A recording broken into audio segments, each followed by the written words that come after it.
On a cold autumn evening, a teenage black girl stood alone at a flickering gas station, clutching the last $8 she had. She was hungry and shivering, her backpack nearly empty. Yet when she saw a grizzled biker in a black leather jacket slumped beside his motorcycle, she didn't hesitate. Passers-by averted their eyes, assuming the worst about the man. But she stepped forward. That small gesture of kindness, sharing her last money to buy him water and a snack, would set off a chain of events no one could have imagined. By dawn, her life would never be the same. 17-year-old Amara lived with her younger brother in a tiny one-bedroom apartment on the edge of town. Their mother worked long shifts at a diner, barely keeping the lights on. With little left after rent and bills, Amara often skipped meals so her brother could eat. That evening, after tutoring a classmate for a few extra dollars, she trudged toward the gas station to grab cheap instant noodles for dinner. Her coat was thin against the crisp night air, and the streets were nearly empty. Under the harsh glow of the station's lights, she noticed a large motorcycle propped on its kickstand. Next to it sat a man who looked like he had been through a storm, his leather jacket dusty, his head bowed, his breathing heavy. The patch on his coat bore the notorious winged skull emblem of the Hells Angels, a name that often sparked fear.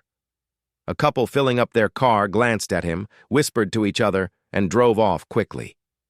Others walked by without slowing, their eyes avoiding the scene. Amara hesitated. She knew all the rumors about bikers like him, dangerous, rough, maybe even violent. But as she saw him struggle to raise his head and heard the faint rasp of his breath, her fear softened into concern. She walked into the station's mini-mart, counted the crumpled bills in her hand, just $8, and picked up a bottle of water and a sandwich. She could have bought something for herself, but something in her heart wouldn't let her walk past a man in need.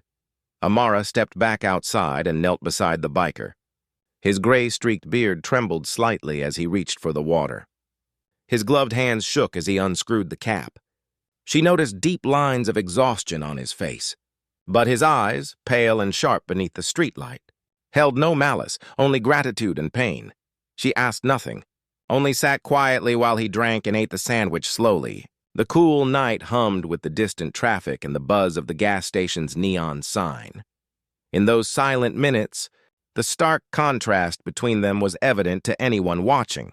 A young black girl in a worn hoodie, helping an older white biker with a reputation that often inspired fear. But in that moment, labels dissolved into something simpler, a human helping another human. As he regained a little strength, he struggled to stand but nearly collapsed again. Amara instinctively caught his arm, steadying him until he eased back down. He muttered a soft thanks under his breath, the only word he could manage. A car pulled up at a pump nearby. The driver, noticing the scene, shot a suspicious glance at Amara as if questioning her choices. She felt the sting of judgment but chose to ignore it. After a few minutes, she checked her phone, realizing how late it had become. Her brother would be waiting for her at home. With a gentle nod, she wished the man well and left quietly, never asking his name or where he came from. That night, as she walked home under the dim street lamps, she wondered briefly if her small act of kindness had made any difference. She had spent the last of her money, meaning she'd have to go without dinner again. But there was a faint warmth in her chest, the kind that comes from doing the right thing, even when no one notices. The next morning dawned gray and drizzly. Amara rose early, planning to walk her brother to school before heading to her weekend shift at a grocery store. As they stepped outside their apartment building, they came to a halt. The street in front of their building was lined with motorcycles, dozens of them, gleaming even under the dull sky. Engines rumbled softly, and the sight was both intimidating and strangely orderly. Neighbors peeked from windows, some clutching their phones, uncertain whether to call the police.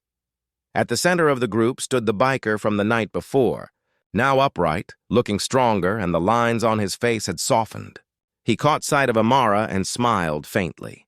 One by one, the bikers stepped aside, revealing an extended trailer hitched to a truck. Inside were boxes of groceries, a new backpack, school supplies for her brother, and a sealed envelope. The man stepped forward, his voice still rough but steady, telling her that he had once been helped by strangers when he had nothing, and her simple kindness had reminded him of the humanity he thought he'd lost. The night before, when he had collapsed, he had been traveling to meet his old biker brothers. When they heard his story about the girl who gave her last dollars to help a stranger, they decided to come together.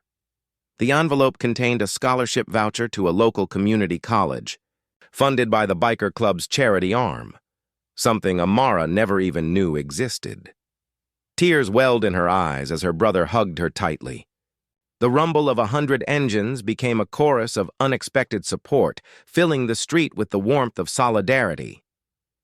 Word of the incident spread quickly through the neighborhood. At first, people were skeptical. How could a group often stereotyped as rough outsiders come bearing gifts for a teenage girl? However, soon photos and videos taken by onlookers surfaced online, showing the bikers unloading boxes and quietly shaking hands with their neighbors. For Amara, the moment was more than just a surprising windfall. It was proof that compassion can cut through prejudice, that neither her struggles as a poor black teenager nor the intimidating image of the bikers defined who they really were. The local paper ran a headline calling it an unlikely alliance, and the story sparked conversations about the danger of judging others by appearances. In all the weeks that followed, Amara focused on her studies with renewed hope. At the same time, her brother enjoyed the new supplies and the occasional wave from passing bikers who still checked in on them. The biker who had been at the gas station sent a short note, thanking her again and promising that whenever she felt the world was against her, she should remember more people were willing to stand up for her than she might think. Looking back, Amara realized that sometimes the most minor sacrifices, even something as humble as $8, spent on a stranger, can ripple outward in ways we can't imagine. She often found herself repeating the same thought to friends who heard her story. Kindness is never wasted, even when the world tells you it will be. And while many still viewed the bikers with suspicion, in her eyes, they were proof that change is possible, that empathy can come from the most unexpected places.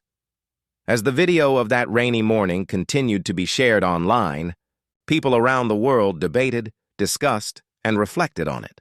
Some asked themselves whether they would have done the same as Amara that night at the gas station. Perhaps that is the true power of such moments. They force us to question our assumptions and remind us that the line dividing us is often thinner than we think.